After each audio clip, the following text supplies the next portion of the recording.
Hello and a very warm welcome to all of you joining us for this final business and society conversation of the INSEAD Summer Learning Festival, the only festival that brings you learning wherever you spend your summer. Today's conversation, as you see it through the logos that you have on your screen, is brought to you in partnership with the Community Impact Challenge. What is this? It's an INSEAD-born initiative. I'm part of it, and I'm very proud that we're organizing that with the Community Impact Challenge today. It's an initiative that is led by a fabulous group of alumni volunteers who are challenging the INSEAD community to become carbon neutral by 2030. One step at a time. And each one of these steps is taken through a specific challenge that catalyzes individual action for change at home and at work. We launched the first challenge in January. I know a lot of you took part of it. And the focus was on removing single-use plastic from our homes and from our workplaces. Through this, we engaged over 2,000 members of the community in 80 countries, 90 countries even, I think so. And we all cut our consumption of single-use plastic by half in a few weeks. And we also influenced over 180,000 people through a ripple effect. So the next step of this challenge will be on sustainable food, which is why we're kickstarting that conversation with you today, to give you an overview of what works, what doesn't work in our food system, and what we can do as individuals and also through our organizations. To do this, we have a great panel. We always have great panels in the INSEAD Summer Festival of Learning, and I'm going to introduce them one at a time as I bring them into the conversation. The first one of them is well known from all of us. He's an INSEAD alum. He's also the vice chairman of Roche Holding. He's also the patron of the Hoffmann Institute at INSEAD, as per its name. Bonjour, André, and welcome to the conversation. Catel, bonjour Catel. So André, you've been very involved on this topic of sustainable food and land use and pushing that agenda. So to kick us off here today, can you tell us why you've been that involved and why we should care about that particular topic now? Yeah, thank you very much, Catel. Let's start by complimenting you where it's due. I mean, this initiative that you launched about single-use plastic is a wonderful idea. Thank you very much for making that happen. We have to learn how to walk the talk in our endeavors, and I think that's very important. So why should business care about biodiversity? Perhaps I should start by defining what I mean by biodiversity. Biodiversity is sort of a barbaric term. You know, bio is life, diversity. So I would like to simplify this. Biodiversity is nature. Nature is the sum of all the species, be them animal or vegetable, that are alive on the planet at a very given time. We can have two concepts. One is biomass, so the amount of living matter, and the biodiversity, the amount of species being alive at a certain time. Now, the traditional model of industry has always been we take public goods, we employ them for creating a certain amount of wealth, and we redistribute this wealth to society, who can then cope with the consequence of our value creation activities. In other words, losing species doesn't matter because society will take care of it in the long run. The reality is that this is not true. We see quite clearly already that that particular value creation model needs attention. So if we are talking about nature, nature is not only something that is beautiful, something that we all enjoy in many ways, shape, or forms. I mean, I see a flower behind you on your mantelpiece. I look through the window and see birds flying. I mean, nature is something that we have to admire in any case, but it is also a system. It's a system that supports life on Earth. Without a well-functioning natural system, life will be very difficult, not to say impossible. So we are part of that system. We are all part of it. But the human race is a rounding error if you look at the totality of the biomass. We really are. I think 0.01% of the 7.6 billion people living on the planet. So I think it's very important to underline this notion that we are all in this together. The World Economic Forum has published a report, yet again, 2 years ago, which spoke about nature risks. And they talked about half of total global GDP, which is something like $45 trillion, at risk if we don't have well-functioning nature. Now, I would argue that 100% of the world GDP is at risk if there is no nature, but that's perhaps because I am a little bit simplistic in these things. In fact, we are consuming nature and species quicker than we can regenerate it. And that's a very simple equation. We've learned that at business school. If you spend more than what you have, you eventually get in trouble. There is one particular measure which I like, which is the Global Footprint Network measure, which once a year publishes the Earth Overshoot Day. Now, this year, that particular date will be on the 22nd of August because we have consumed very little natural resources because of the crisis that we are going through at the moment. Last year, and that's the reason why I want to mention it, last year it was the 29th of July. In other words, on the 29th of July 2019, we had already consumed all regeneration of nature for a given year. So we've consumed the interest by the 29th of July. All the rest was taken from principle. The consequence of this nature under stress is absolutely visible. I mean, we not only suffer in terms of adverse events like weather or flooding, all sorts of limits, all sorts of events which show that the system is under pressure. But of course, it also has an impact on social systems. And again, the last couple of years have allowed us the last couple of months, have allowed us to notice that a certain part of our society need addressing very quickly. So I think it's important to say that this is an unsustainable development and this has to change. It has to change in a way which will allow us to sort of regenerate part of what we have already damaged. The UK government has just published a new report where they talk about their vision for the next 25 years. Their ambition is to give back to the world a nature in better condition than our generation has found it. It's the first time that I see it expressed in such a simple term. You know, we are going to act so that nature is in better shape when we are no longer there. By opposition, that's exactly what happened. The opposite happened everywhere. We just used nature, made it to profit, and used the profit to invest into other things. So today we're going to explore a very important component of this, which is the food and land use. And I'm absolutely delighted that you've asked me to say a couple of words before this meeting, because this is so much more advanced than my perception of it. So I'm really very much looking forward to learning and into learning thanks to INSEAD and the Institute on that particular topic. So business people all over the planet, unite. We need to make sure that business as a force for good express itself into restoring nature and regenerating activities. So thank you very much for the occasion, Katel. Thank you, André. So just, buckle up. It's going to be a very activist webinar today through all our panelists. And so as André mentioned, we've been talking a lot about climate change. We've been talking much less about biodiversity. This is why we wanted to start with biodiversity and nature, which is at the basis of our food system, the same way we just experienced that it's also at the basis of our health system. And to further unpack that, let me welcome our two next panelists who are our experts on the topic. They are also both fantastic driving forces of the Food and Land Use Coalition. Let me welcome Melissa Pinfield and Scarlett Benson. They are respectively Senior Advisor and Program Management with that coalition. And they have other affiliations that you can see here, but today they will be speaking to us on behalf of FOLU. Welcome to the two of you. Thanks for agreeing to do this presentation jointly and be united. Are you here? I want just to hear your voice to make sure you're, yes, hi. We are here, hi Katel. So what we'll be asking you to do now, Melissa and Scarlett, is to tell us just quickly what this Food and Land Use Coalition is all about, so that the people who are here in the webinar today can know how they can engage if they already want to do so.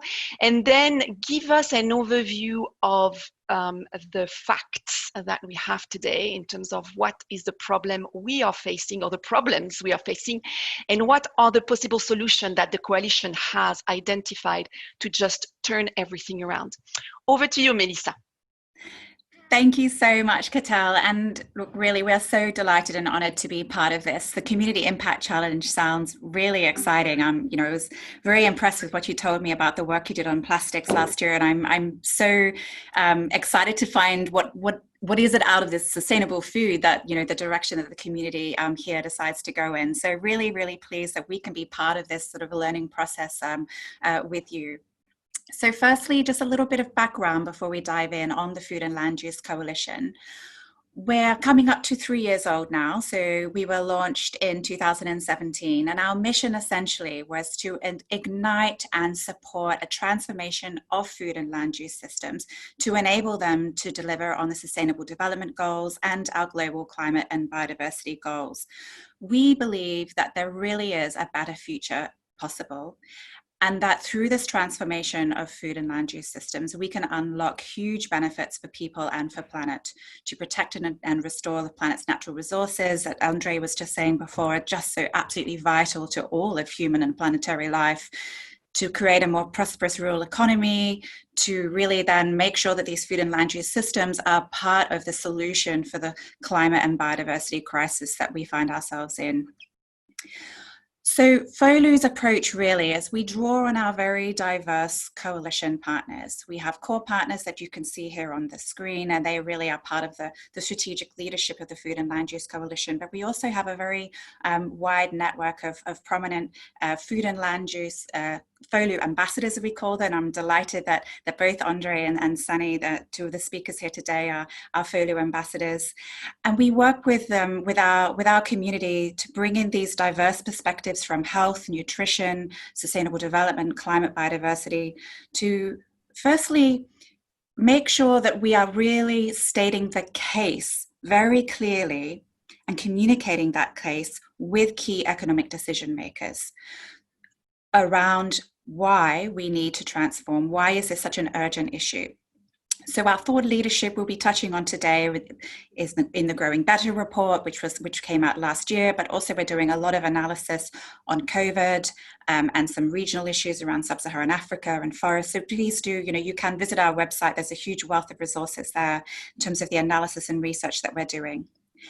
Also, I think it's really important that this is grounded in some really practical experience. And so a really important part of the FOLU network is our country programs.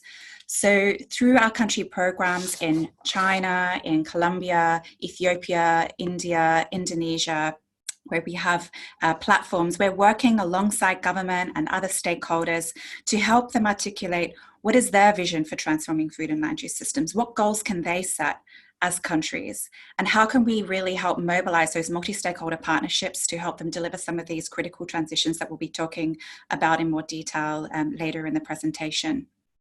We need to really have these proof points of what is possible to inspire others then to move forward and take action. People really say they want to see what works. The final part really is what I would call global engagement. And so, it's really important. We have some big international global moments coming up. We have the COP26, the CBD, the Convention on Biological Diversity. We have a food system summit. We have a global nutrition summit as well. There's some really significant global moments coming up. We need to use those to make sure that we get the global settings right to really enable this transformation. And we also really want to encourage sharing between different countries and approaches. So if you can move on to the next slide. Why food and land use systems? Why do we think that this is such an urgent issue that we need to transform food and land use systems? I think if you look back into the history of the 20th century, there was a real concern, particularly in the earlier part of the 20th century, that global population growth was going to outstrip food production. We did see some very, very significant famines. And so government policy and scientific research and the agri-food business as a whole was really geared around this kind of fundamental challenge of increasing yields and increasing food production. And by that measure, actually, the food systems responded and performed remarkably well. We saw that food supply, particularly in the second half of the century, cereal yields increased by 93% globally. We also saw undernourishment fall from the 1980s, and food affordability also increase. Apart from a couple of spikes sort of in 2007 and 8, we've had 30 years of good harvest. It's really kind of given many people the impression that food systems are performing very well. But of course, as we know, there is growing evidence and growing analysis and growing experience, lived experience on the ground, that there is a crisis unfolding. Food systems are not delivering for people and planet. One in three people are malnourished. So whether that's from people who have inadequate calories, or from people from overconsumption and overweight and obesity.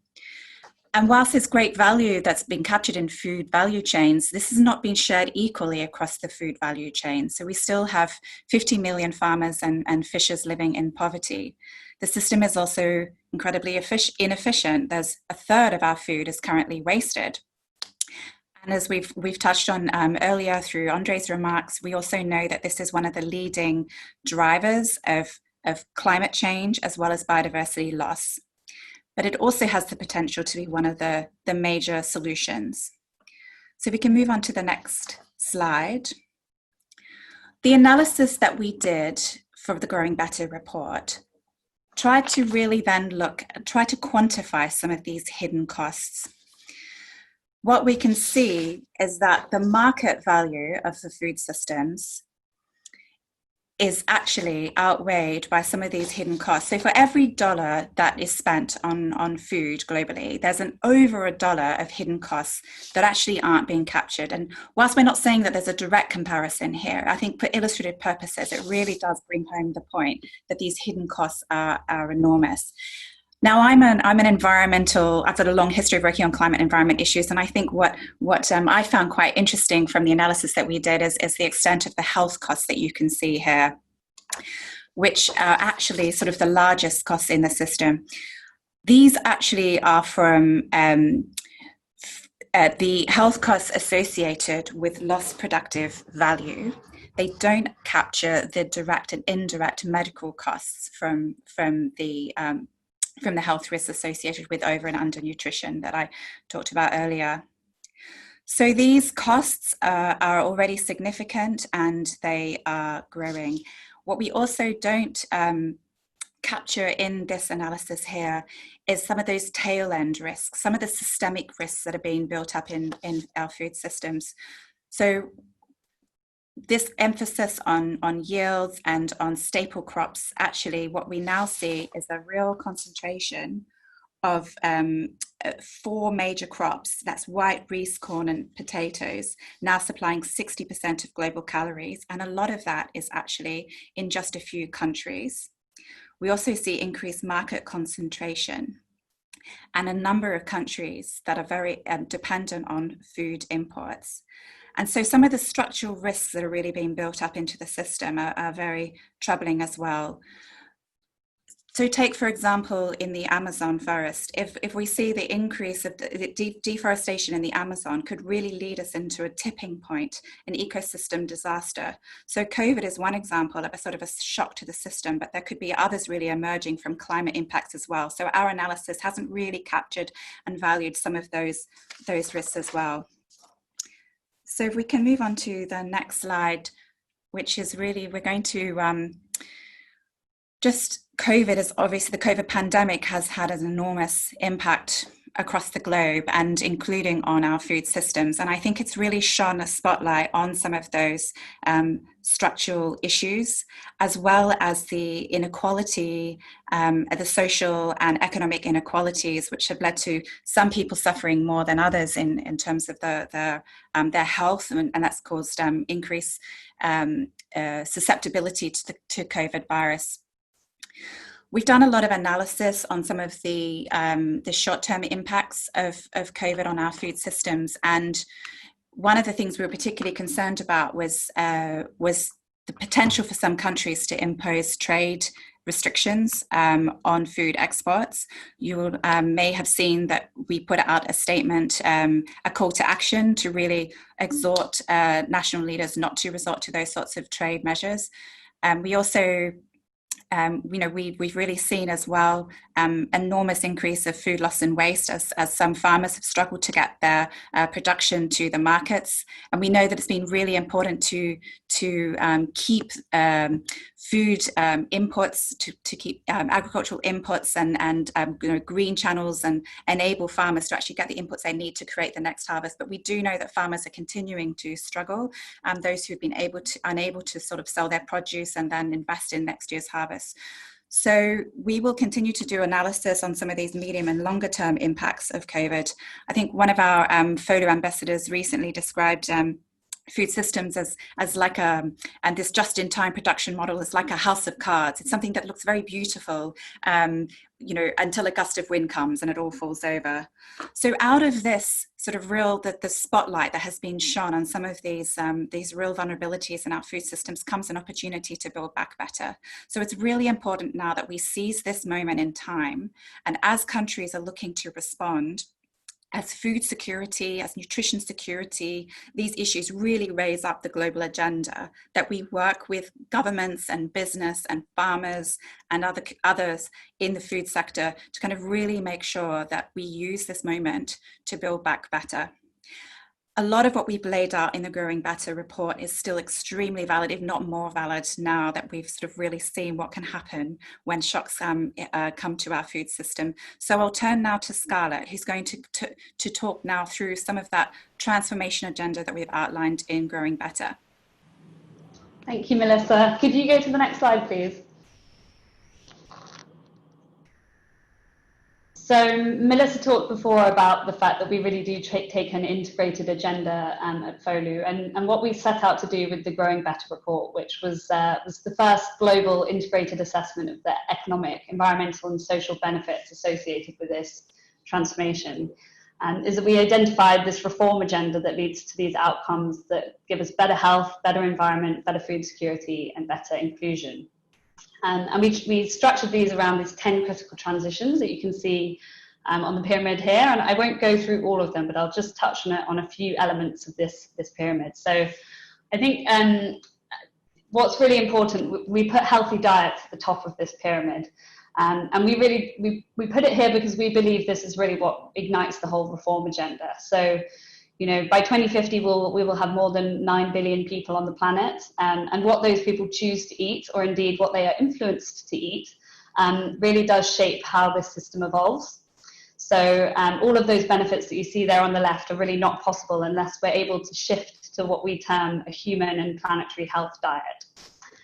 At the second level, you have all of these nature-based solutions, so regenerative agriculture, protecting nature, and then a sort of healthy and productive ocean.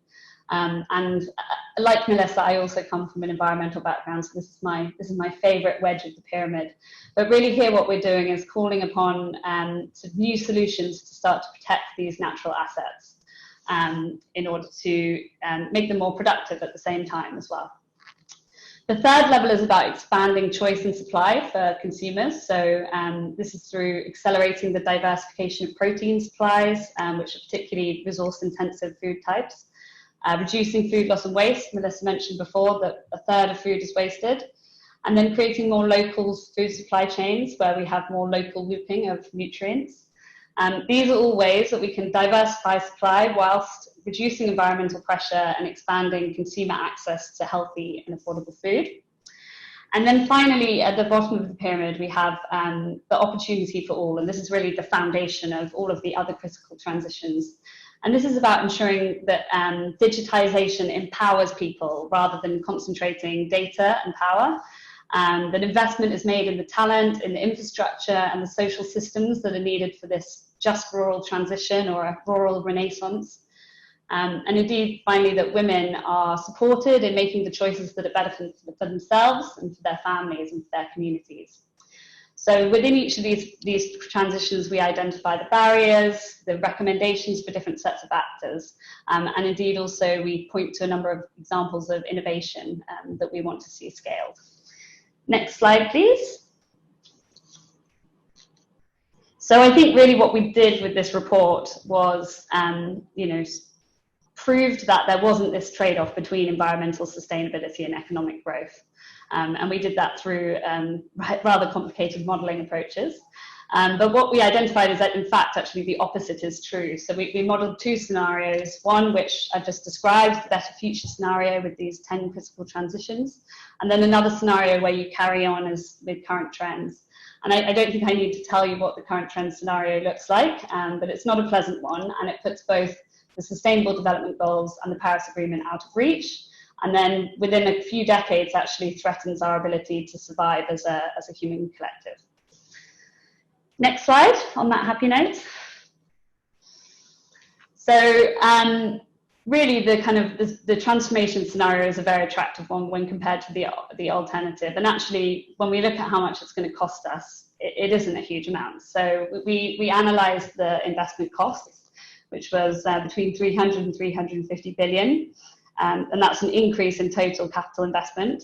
We also need to have a sort of shifting of or reallocation of existing capital as well towards these new food and land use system assets. But the prize really for society is absolutely huge. So you can see in the blue box, we've got this economic prize to society, which is 5.7 trillion in 2030, rising to 10.5 in 2050. And then we also have a huge opportunity for business. So there's 4.5 trillion a year of opportunity for business associated with these transitions. And we've got just a few examples there on the slide, but I think sustainable aquaculture is one of the ones that I wanted to just mention because it's a significant opportunity at $255 billion a year. So next slide, please. So what is it that we actually need to do then to realise this sort of future scenario with all these amazing benefits and opportunities for business? Well, we set out actions for government, for business, for finance, for farmers, for civil society, and for sort of multilateral organisations as well. And I'm not going to go through all of the recommendations that you can see here on the screen, but I think what you can see is that there is essentially a lot that business needs to do. Ranging from shifting R&D to healthier foods, shifting how they buy commodities on the spot market to actually investing in sustainable supply chains.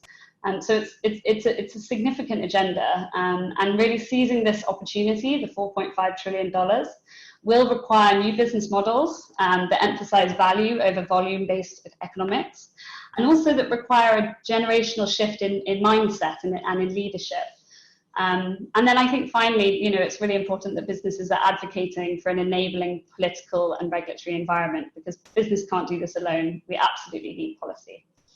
If you could go to the next slide, please. And so the financial sector as well, of course, which I really wanted to mention on this webinar, has a huge role to play. So investors really urgently need to sort of address their exposure to risks from assets in this old food and land use economy and start to identify some of these opportunities that I described associated with the new food and land use economy. One of the recommendations that you can see on the screen here was that the task force for climate-related financial disclosures should be expanded to look at biodiversity, nature, public health and inclusion. And I was happy that Andre mentioned the UK government's recent report, but actually they've also announced recently that they are establishing a task force for nature-related financial disclosures to give investors, lenders and insurers what they describe a more honest and complete picture of the environmental risks that they're exposed to. So, a lot of the recommendations in this report are already being sort of set upon, which is hugely exciting. Finally, I just did briefly want to mention COVID, because it would be remiss of me not to. We published a paper with the World Economic Forum a couple of weeks ago that looked at how governments can invest stimulus packages to support a nature-positive economy, and of course part of that is the food and land use system transformation. And at the time of writing, 11.5 trillion had been earmarked for global stimulus, which is more than 30 times the investment that we've set out needed for this. So I think that really creates a very compelling case that the capital is there. This transition is absolutely fundamental if we want to build a more resilient society. And some analysis came out last week that showed that the cost of preventing further pandemics over the next decade by protecting wildlife and forests would equate to just 2% of the estimated financial damage caused by COVID. So for me, you know, the business case is just absolutely fundamental. Next slide, which is my final one. Thanks, Scarlett. Wrapping up. So just wanted to draw attention to the WBCSD, who are one of our partners. And they manage all of the engagement with Folio's engagement with business. So Sunny from Olam is one of our Folio ambassadors, and we'll talk to you a bit more about this in a moment. But finally, just to say thank you so much. It's a wonderful opportunity to talk to you. You know, you really are the business leaders that are going to be responsible for, you know, whether or not we succeed in this sort of challenging but exciting transformation that we have ahead of us. So thank you very much. Thank you so much, Scarlett and Melissa, for giving a quick overview of the situation, the problem, but also solutions. Much more detailed in all the documents that we have shared and we'll continue sharing with you. Now it's my pleasure to welcome our final panelist, who is a very engaged CEO on that front, both through his company, but also as a leading role with the World Business Council on Sustainable Development. A very warm welcome to you, Sonny Verghese. Thank you, Ketel, and delighted to be here this afternoon. Yeah, and it's the evening for you, of course, joining us from Singapore. That's Sonny, right. you are the co-founder and group CEO, as well as executive director of the Olam Group, Olam International. Olam, for those of you who do not know, is a global food and agribusiness company, one of the largest traders of agricultural commodities around the world. Scarlett just showed us that the World Business Council on Sustainable Development will be the implementing arm of the solutions around FOLU. So can you tell us a little bit about how that's going to work? Yeah, so firstly, as far as the WBCSD is concerned, we are one of the core partners of FOLU. Our CEO, Peter Barker, is also a principal at FOLU, and I, as a chair, am an ambassador. There are other food and nature board members, which is one of our 6 systems that we are working on, who are also ambassadors to FOLU.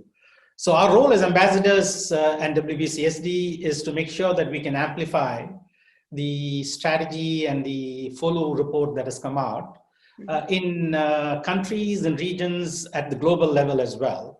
So we are working very hard to convey this message and change behavior on the ground in the field, at the country level or at the regional level, and in some cases at the global level. So let me just very briefly introduce WBCSD. And WBCSD, as you know, is a global leading CEO-led coalition of 200 member companies that have come together to usher in this transition to a more sustainable world. And these companies put together come from many, many countries, many sectors of the economy, together $8.5 trillion in revenues, 19 million people that these 200 companies employ. So there's significant reach and influence. We also amplify our reach through our 70 national bodies and associations, the Business Council for Sustainable Development in 70 other countries. Our vision is to make sure that the 9.5 billion people that is going to inhabit this planet by 2050 all live well within the planetary boundaries. And our mission is to make more private sector companies more sustainable, and then the most sustainable private sector companies to become more successful. That's our mission. And in order to achieve this, we are focused on achieving 6 system transformations. One is on climate and energy, which we consider a meta system. The second is on circular economy. The third is on cities and mobility. The fourth is on food and nature. The fifth is on people. And the last system that we want to transform is on how we redefine value, how we measure value, and how we do multiple capitals reporting, integrated reporting frameworks. So these are the 6 systems that we will want to transform. We believe if you transform that, we will transform the world. Thanks for giving us this overview. We just thought it was important to mention it for those people in the audience as a member of our community to reach out to the WBCSD if they want to be involved in these initiatives. Now, let me ask you about your company and what you're pushing there. So help us bring that home. What does all that mean for a company? How do you integrate that in your business model? And what do you change at the level of a group like Olam? Yeah, let me very quickly introduce Olam. Many of you would have not heard of us because we are not a B2C company. We are a B2B company, but we potentially touch your lives in some form or the other every day because we grow enough, for example, almonds to make about 28 billion almond cupcakes annually. Or we produce enough tomatoes and tomato paste to top about 3.2 billion pizzas. 1 out of every 3 bars of chocolate consumed around the world is supplied by us in terms of the cocoa and the cocoa ingredients that go into that. We grow, process, and deliver coffee such that we can provide 1 cup of coffee to everybody on this planet every week throughout the year. And the onions and the dehydrated onions that we deliver can top about 2.5 billion burgers.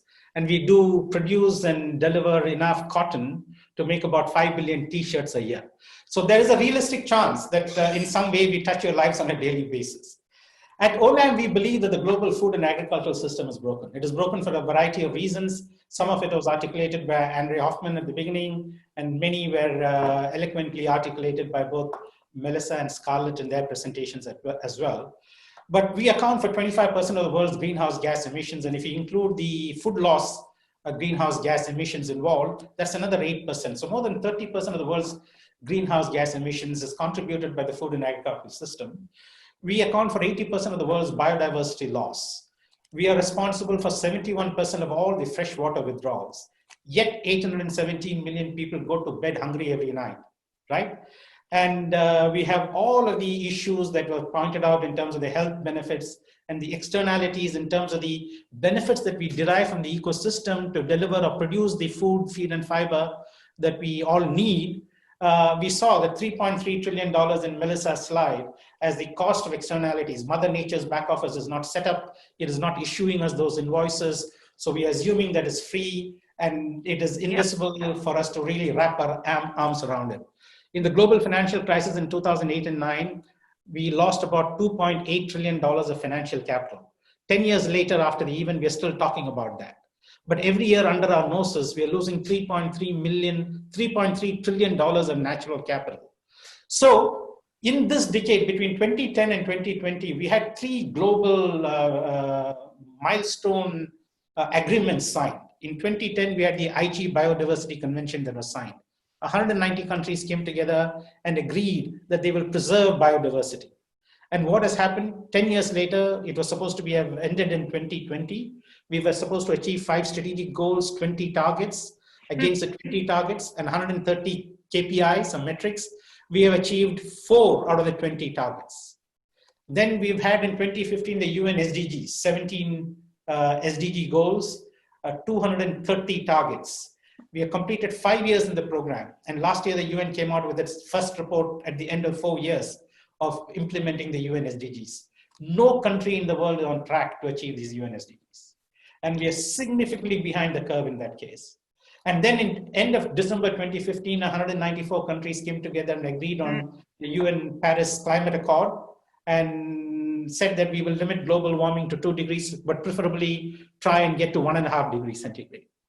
And that means we cannot emit more than 17 gigatons of greenhouse gas emissions a year. We are currently emitting about 42 gigatons.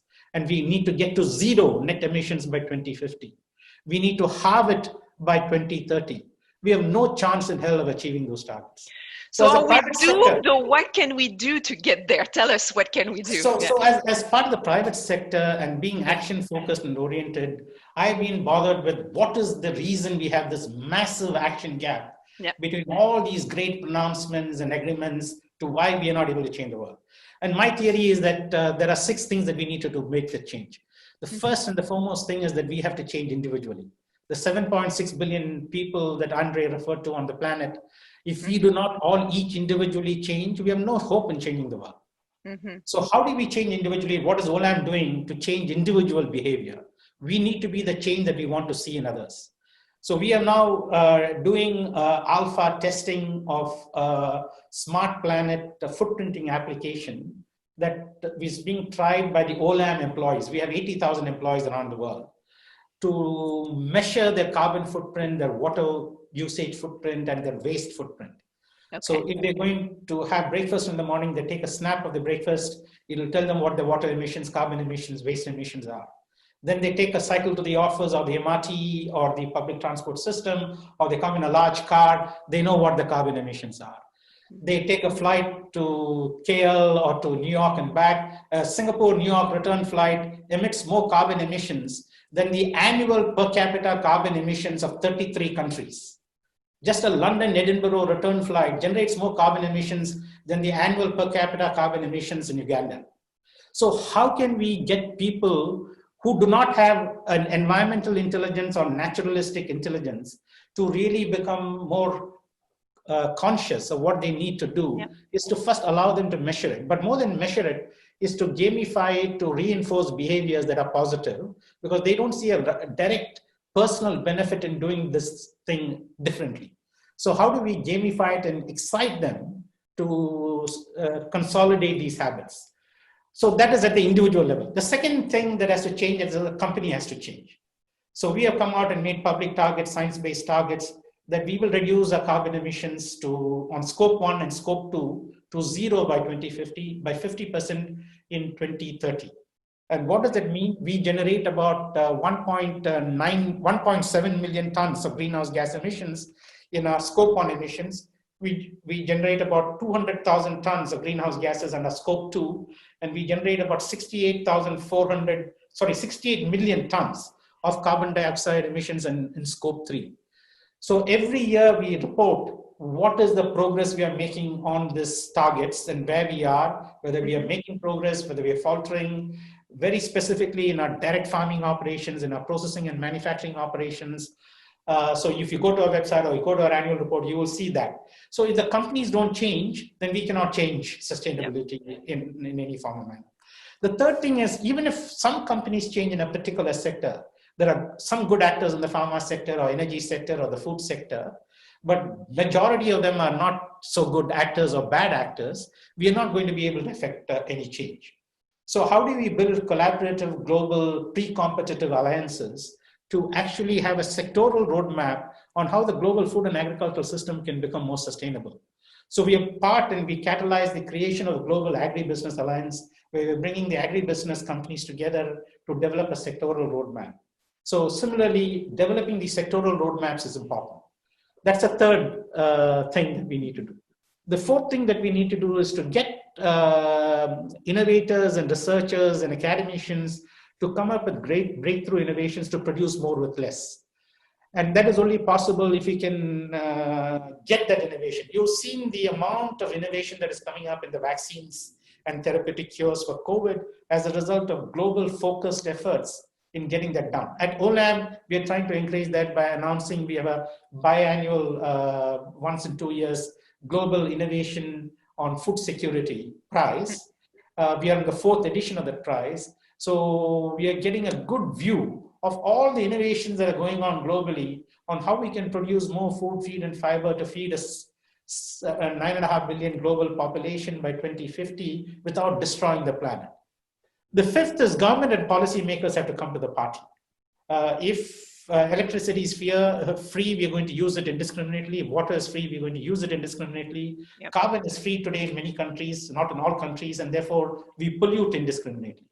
So governments and policymakers have to price carbon and put a price for carbon that's sufficiently high to change behavior. They have to have mandatory requirements for disclosure of carbon footprint, waste footprint, water footprint of every company, just like they disclose their annual P&L and their balance sheet and their cash flow. They have to report on their footprints. Thirdly, we have to have sustainability labeling requirement in food. So the European Union, as part of this European Union New Green Deal, is now said that they're going to provide mandatory, harmonized sustainability labeling in front of the pack for all food that comes into the European Union or is consumed in the European Union. They're saying 25% of the food that is produced in the European Union has to be organic. They're saying we have to reduce 50% fertilizer application, or 20% fertilizer application, or 50% pesticide application. These are all dramatic measures of how the European Union is showing the lead of how we can build back better. So I think action has to happen at all of these levels if you want to truly change the world in terms of ushering them on that sustainability journey. And each of us have a part to play there. Thank you so much, Sunny. And actually, we discussed that last week with Frans Timmermans in terms of what the European Union is doing and being at the forefront of this thing. I'm going to start now asking questions and bringing you to answer some questions. I'm going to start with you, Sunny, as you hear, because we have a couple of questions on the role of digitalization and machine learning in that process. So could you briefly respond to that? What's the role and how do you use that in your own company? So there are 550 smallholder farmers around the world. They support about 2.2 to 2.5 billion people are dependent on these smallholder farms. In the past, we used to reach these smallholder farmers. We have 5 million farmers in our own Holland's supply chain ecosystem and network. We had an army of field officers and extension service agents who used to reach them. With COVID, we realized that we cannot do that way. So how do we reach them in a digital way? So we are now developed through machine learning and agronomy nudge brain, which based on that farmer's individual farm details through aerial mapping and of his farm and the soil conditions in his farm. And we tell him not on a crop calendar basis, but we tell him the next best action he can take on his farm today based on that agronomy nudge brain on how he can improve not just his productivity. There's no point in improving smallholder farmer productivity if that means a decline in farm incomes. So we are really focused on helping the farmer increase his farm incomes. So this is an example of how you can use digital technologies, machine learning, artificial intelligence in creating agronomy nudge brains that can provide very contextual, customizable, atomic level, farmer level information on what is the next best action he can take on his farm to improve his farm profitability. Thank you for this illustration. Let me move to Scarlett and I'm gonna, you'll see that there is no clear storyline in the way I'm asking the questions. There are a number of technical questions on the report that I suggest we answer after by email. But there is a couple of questions, actually 3 questions on plant-based diets. Scarlett, you did mention that there was really a way to ignite the change, the whole change agenda if we changed our diets. What's the role of plant-based diet in igniting that change globally? Can you speak to that for a second? Yeah, absolutely. So we talk in the report about a human and planetary health diet, which is, typically less meat than we're eating in the global north.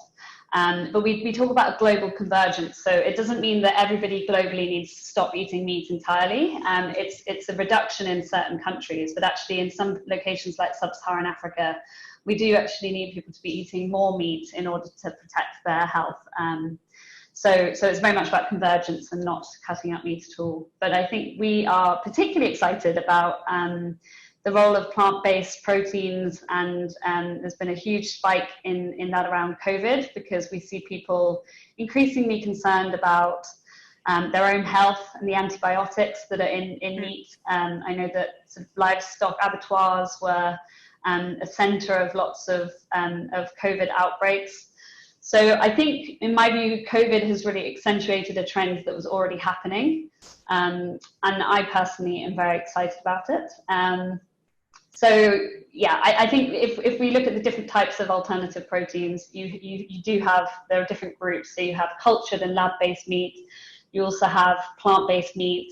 You have more ocean-based proteins, and then also insects. And I think each of those different types will have will be more attractive in certain regions. But it's definitely a space to watch, and we can see huge amounts of investment flooding into that market at the moment. And I say only going to increase. Thank you for that answer. There are a few questions that come up around trade-offs, right? I mean, I think all of you have spoken about win-wins and synergies, but I think people have questions about trade-offs. For instance, trade-off between, obviously increasing yield and ensuring sustainable models. Some people are asking questions about the role of genetically modified food in that overall ecosystem. Is this something that we should consider or not? Let me start with this one. If one of you would like to respond to that particular question, and then I can go to other illustrations, because I think that's important to show when it's hard. So let me take a shot at the first one. So in terms of the trade-off between increasing yield or increasing returns and farmer incomes, the way to do because in increasing yields and farmer incomes, the way we measure today, because the externalities are not costed in, like Melissa and Scarlett pointed out, we are assuming that the ecosystem services that we take from nature to produce that food and feed is free. And that is the reason why we have this business of privatized profits and socialized losses, the tragedy of the commons, right? So, for example, we have this every odd year, every second year, we have the forest fires in Indonesia. The damage created by the forest fires is estimated in 2016 at about $75 billion, right? The palm plantations that are primarily what is replacing those forests, the total economic value of all the palm plantations put together is about $16 billion.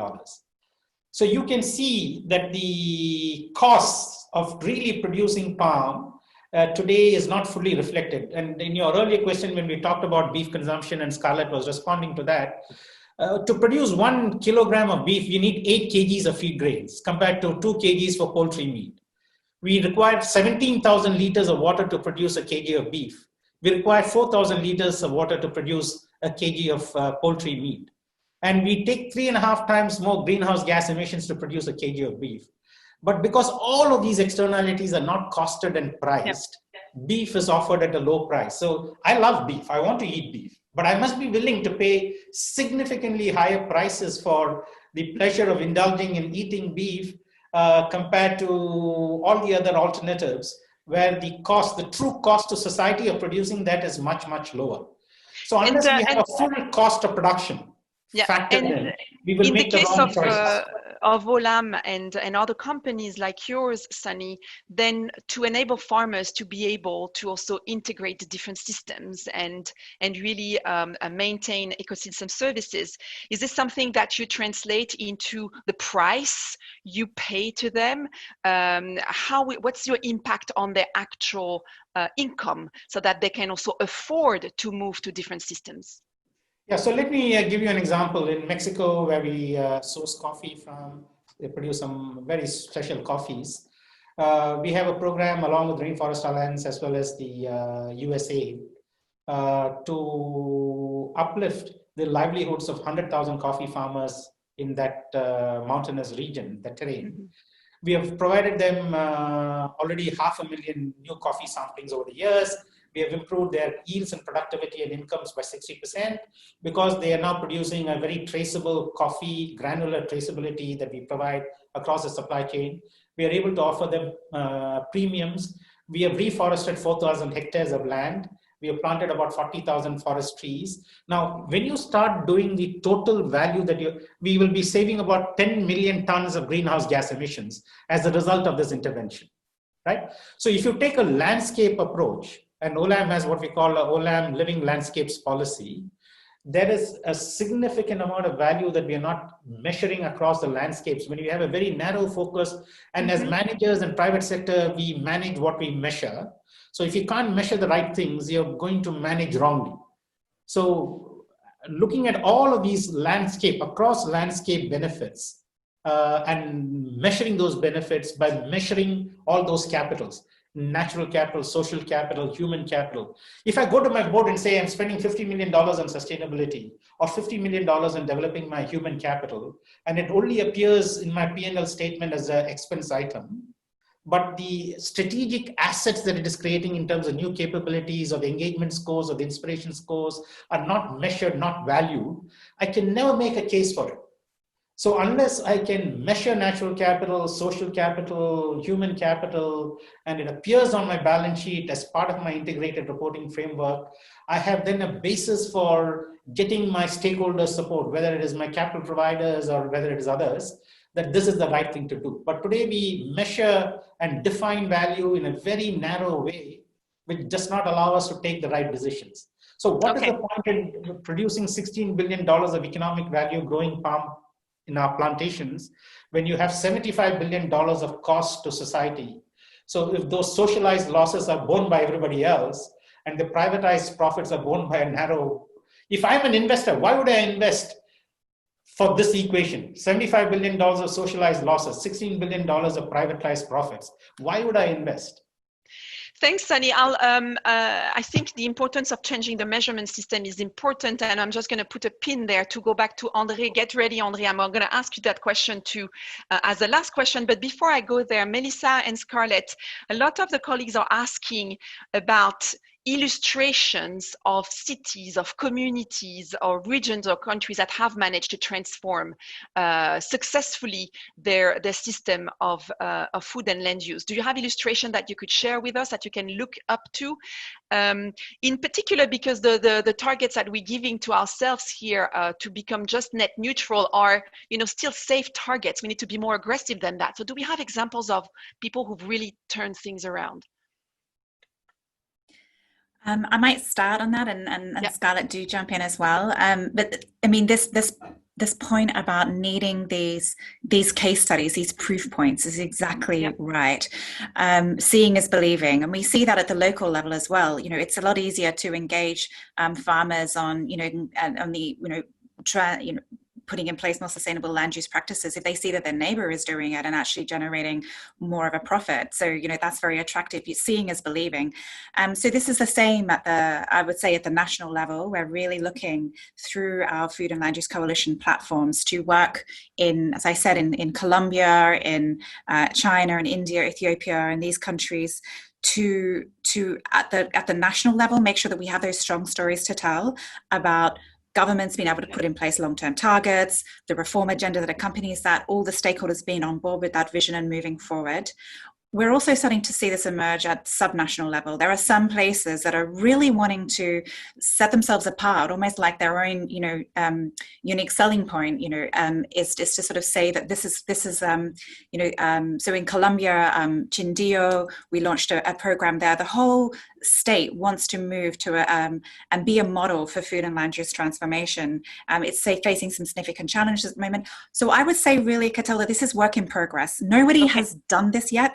But there's examples of those who are moving forward in this direction, and they're the ones that we really want to watch and learn from. Thanks. Great. And so we can already find illustrations on your platform of showing what can happen at a more at a country level, at a more granular level. Okay. And in the long version of the Food and Land Use report, I think we shared the executive summary version, but there are a lot of detailed case studies in the full version. Thank you very much for that. André, then let me go back to you on this aspect of measurement. If we hear Sunny properly, so that things trickle down, so that the true value of the contribution trickle down, including to the producers, we need to measure differently, and we need to capture the different forms of capitals. What's being done today on that front, and how can we engage with policymakers to move ahead? Because as we hear from Sunny, they need the policies to do so. Yeah, and I was very impressed by Sunny's remarks. I mean, obviously the company gets it. You understand all the issues that we are confronted with, and your understanding of the issue make the things move forward.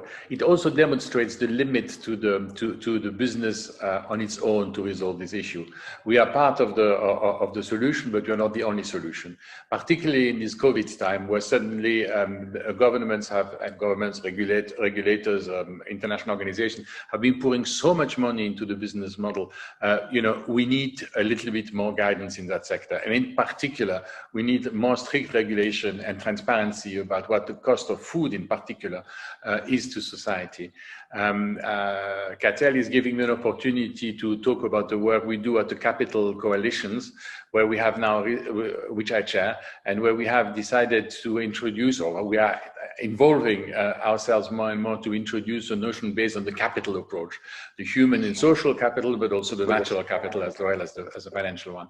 And these measures should be able to measure not only the financial return, as Sunny said very rightly, we are focusing on a too narrow strategy of maximizing short-term profit, when really we should be looking at impact. And if you look at the different use of capitals, we can actually measure the impact that we are having on society, on the environmental system, to produce the value that we are so proud of booking in our profit and loss.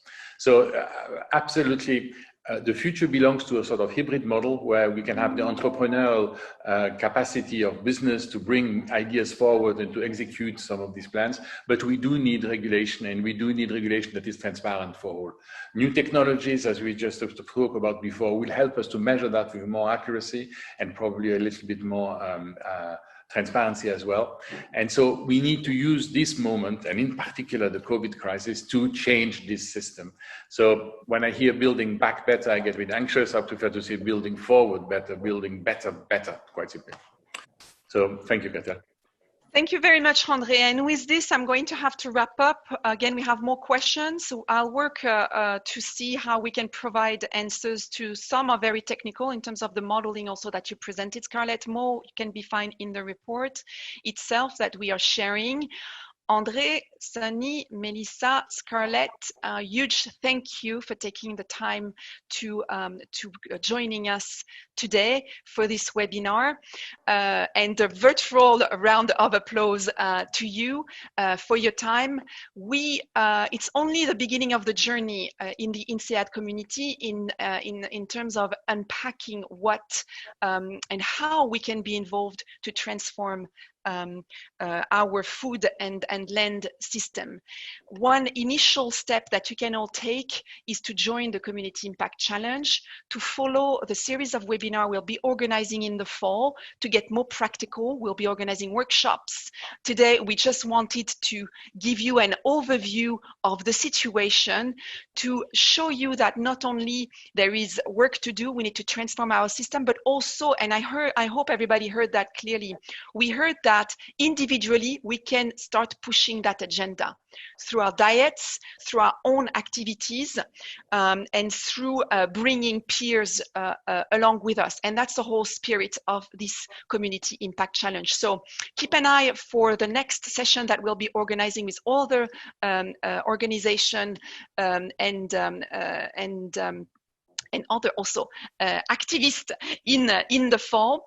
We're coming to the end of the INSEAD Summer Learning Festival. The business and society track is closed, but you still have a couple of other conversations you can join this week.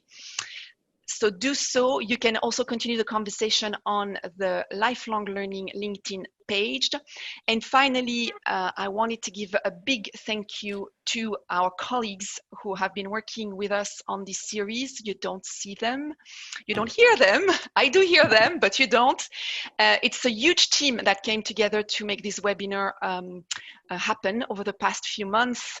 They are all here looking super professional. I think we have another picture where you also see that we can have fun. They've done a fantastic job. I wanted to thank them on behalf of everybody for allowing us to have this conversation globally. With this, we'll wish you all a happy summer. Stay safe and healthy. It's still very important today. And see you all in September. Goodbye. Goodbye. Thank you. Goodbye. Bye. Bye, everybody.